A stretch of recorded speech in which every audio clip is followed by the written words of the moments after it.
Bienvenidos al primer episodio de este podcast. Emprende y Aprende es un podcast dirigido para estudiantes universitarios, los cuales quieren saber todos los principios sobre emprendedurismo. Hoy, en nuestro primer episodio, hablaremos sobre negociación. Pero primero, voy a presentarles a mi co-host, Diane. Hey, hola Diane, ¿cómo estás? Hola Ramses, todo bien por dicha. Muy emocionada de este podcast cargado de información importante y enriquecedora que a todos los que están pensando emprender les va a funcionar demasiado. Excelente, me alegro que estés bien. Para empezar este podcast me gustaría que me dieras una breve introducción de este tema. Dime, ¿qué es la negociación? Bueno, hay muchísimas definiciones acerca de lo que es negociación, pero la que más me gustó es que la negociación se puede definir como el proceso en el cual las partes interesadas buscan acuerdos mutuamente beneficiosos, considerando tanto intereses como limitaciones y valores. Además de que también la negociación es una habilidad fundamental que se debería de tener en todos los ámbitos de una persona, ya sea el personal, el profesional y el empresarial. Excelente, Diane. Ahora, para que nuestros oyentes entiendan más sobre la importancia de la negociación dentro del emprendedurismo, me gustaría que nos hablaras un poco sobre esto. ¿Por qué es tan importante la negociación? Sí, claro, Ramses, la negociación es súper importante por varias razones que son fundamentales en los aspectos de poder emprender o de llevar un negocio a cabo. Algunas de las como razones más importantes acerca de la negociación es la resolución de conflictos, ya que esto va a proporcionar un método estructurado y pacífico para resolver conflictos o situaciones que pasen dentro de la empresa. También se alcanzan los acuerdos beneficiosos para ambas partes, ya que la negociación se supone que es un ganar-ganar y no que solamente una de las partes se lleve toda la ganancia. También está la optimización de los recursos, que obviamente cuando hay recursos limitados, la negociación es fundamental para que estos recursos no se desperdicien. También ayuda a que se asignen de manera eficiente y equitativa. Otra de las razones por las cuales la negociación es importante es la toma de decisiones conjunta. Esto proporciona un ambiente de trabajo donde todos puedan estar tomando decisiones juntos y donde estas decisiones también sean tomadas de muy buena forma y también lleven al éxito de la empresa. Otra de las razones también es la adaptabilidad.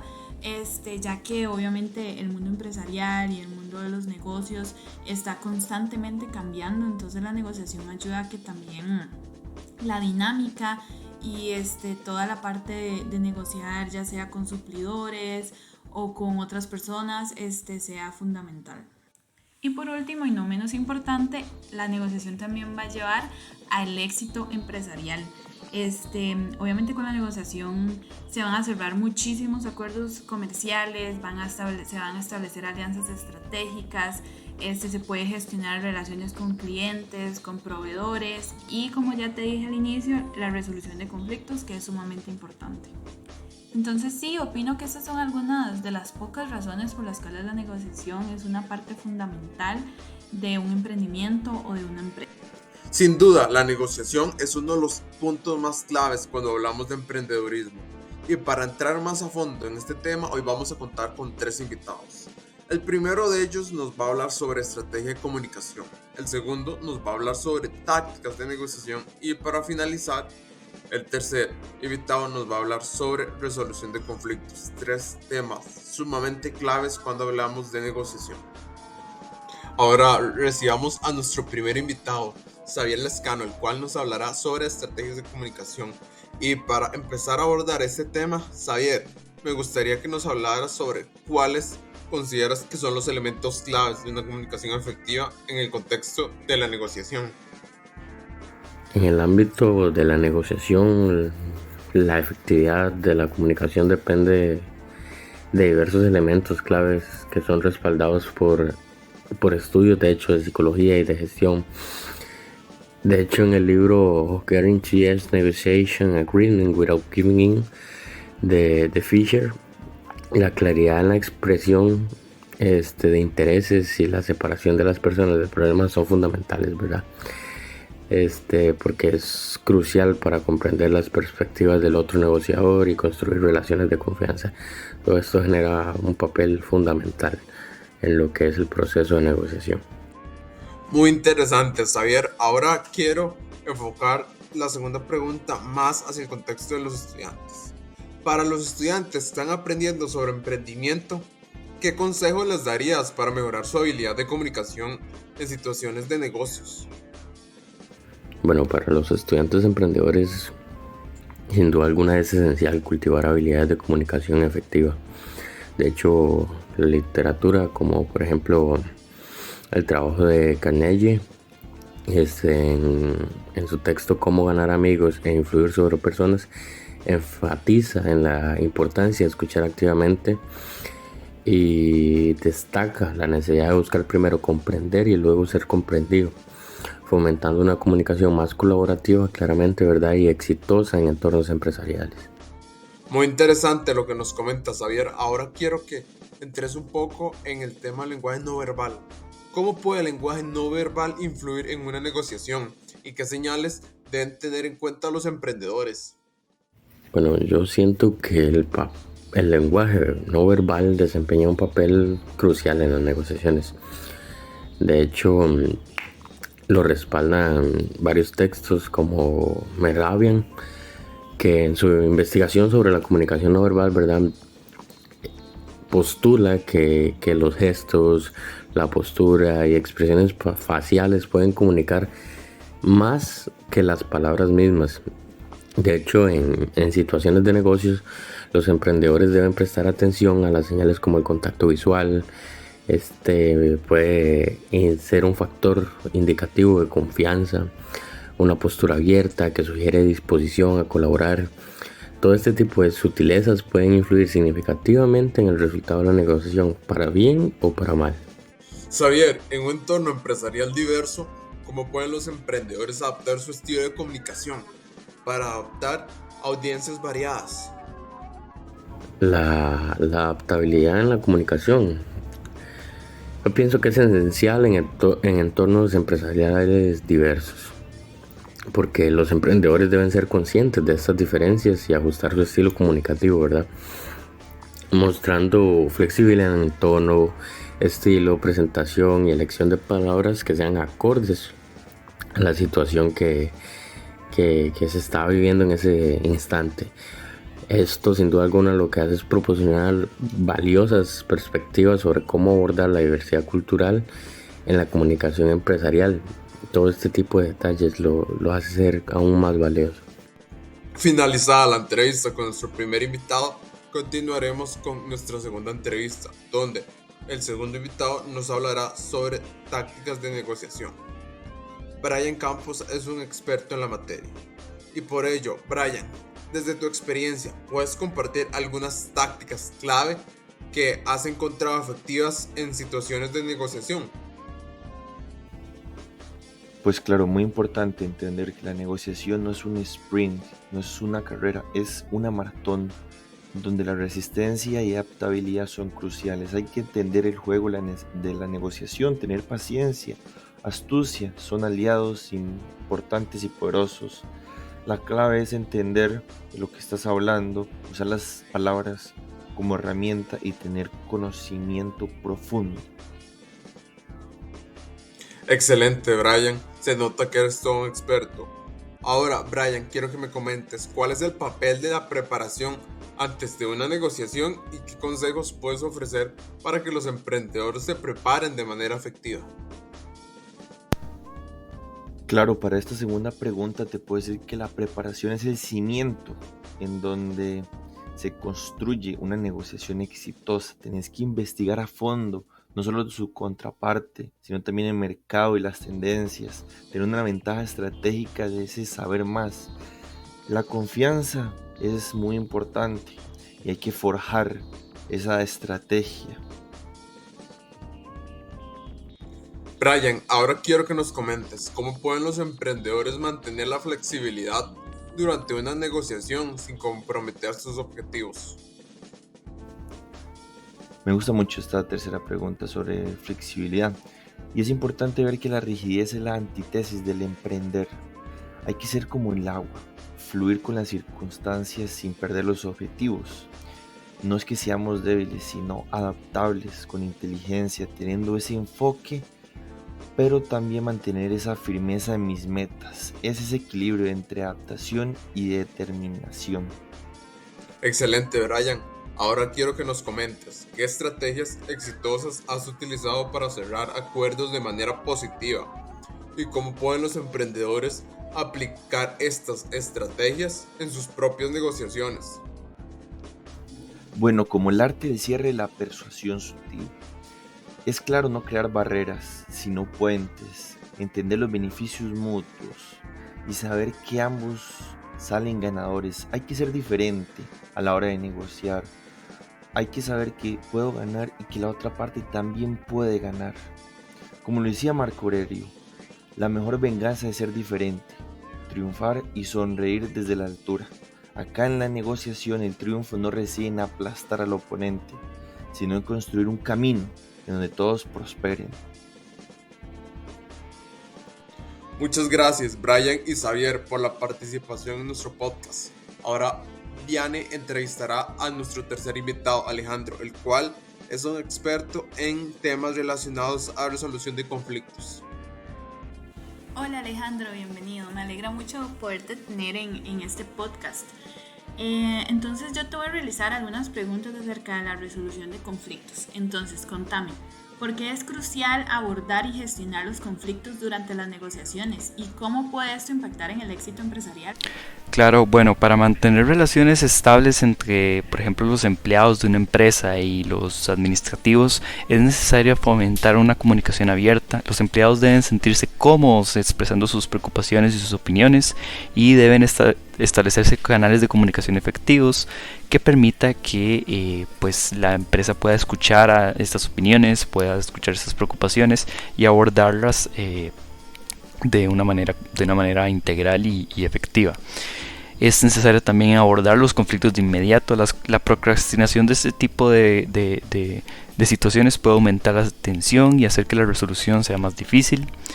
La práctica de la escucha activa es una buena idea también, porque las partes pueden sentirse involucradas y se pueden sentir comprendidas acerca de sus perspectivas. Es importante que la persona se sienta valorada y escuchada. También es importante buscar soluciones colaborativas. Por ejemplo, se puede invitar a las partes a la búsqueda de soluciones en diferentes tipos de problemas, de tal forma que se fomente la escucha de opiniones y encontrar compromisos que beneficien a ambas partes, ¿verdad?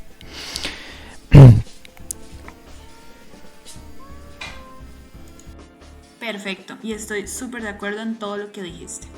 La segunda pregunta sería, ¿qué herramientas o enfoques de medición encuentras más efectivos para resolver conflictos en un entorno empresarial? Claro, en este tema realmente lo importante es en la naturaleza del conflicto y el tipo de relación que tienen las partes. Por ejemplo, si las partes tienen una buena relación y el conflicto es meramente empresarial, sin mayor problema pueden ejecutar una negociación directa, en la cual las partes se reúnen, discuten el conflicto y llegan a un acuerdo sin la intervención de un tercero. En el caso de que ambas partes no puedan llegar a una solución como tal, se trae a un tercero, que esta es una persona entrenada en mediación de conflictos, y ejecuta alguna de las siguientes técnicas. Por ejemplo, puede realizar una mediación facilitada, en la cual el mediador identifica intereses comunes y trata de que ambas partes lleguen a un acuerdo. En una resolución más rápida y definitiva se puede utilizar un arbitraje, en la cual el árbitro es un árbitro neutral que escucha a ambas partes y toma una decisión utilizando esta información como entrada. También se puede utilizar otras técnicas, como por ejemplo la conciliación. La conciliación es donde un conciliador actúa como intermediario y sugiere posibles soluciones, pero no tiene autoridad para imponer decisiones. Ya si el conflicto no tiene una solución como que se pueda lograr a través de las dos partes y un tercero, se puede tomar otras decisiones más drásticas, en la cual, por ejemplo, puede ser la intervención de recursos humanos, donde ya se involucran profesionales de este departamento para poder mediar y facilitar la resolución pues, del conflicto de manera permanente. Así existen otras técnicas, pero estas son como algunas de las más comunes que se pueden ver tanto en empresas como en otros contextos.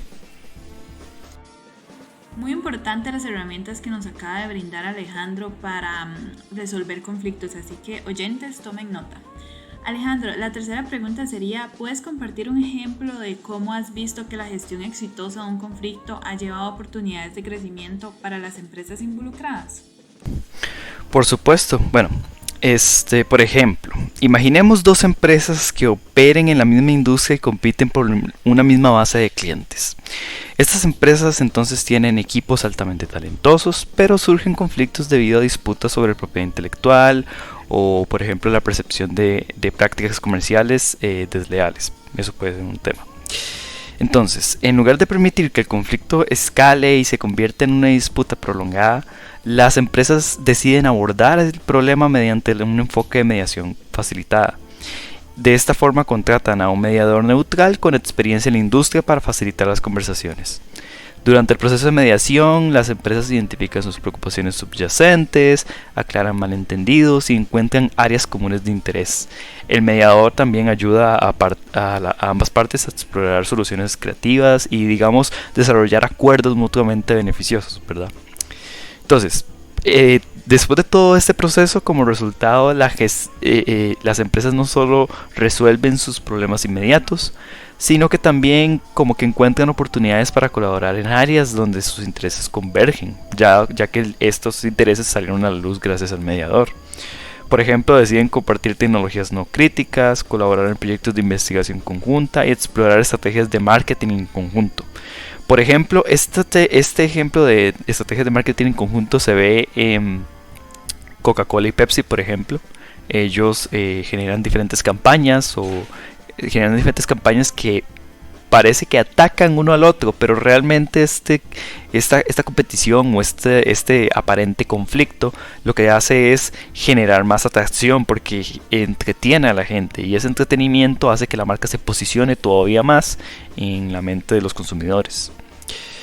Este cambio de perspectivas, ¿verdad? y colaboraciones puede resultar en crecimientos significativos para las empresas.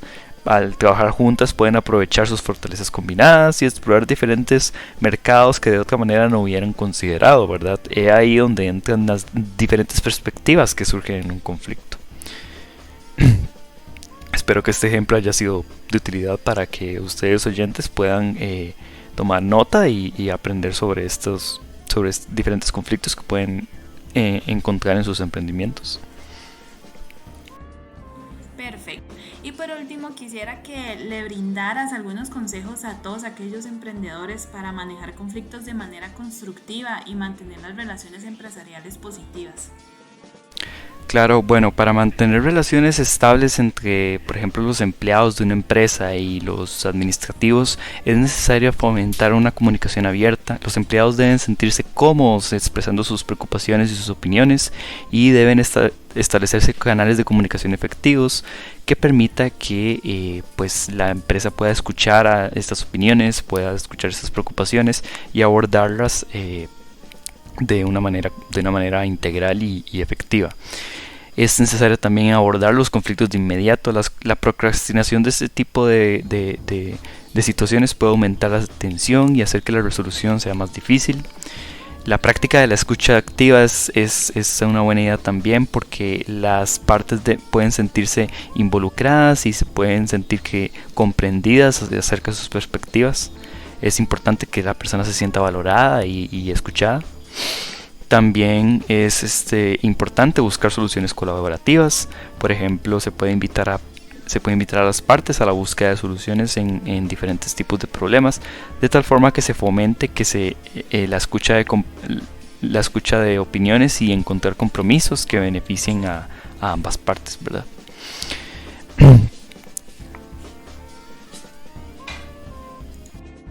Muchas gracias, Alejandro, y de verdad fue un gusto tenerte en el programa de hoy. Espero que pronto nos puedas acompañar otra vez.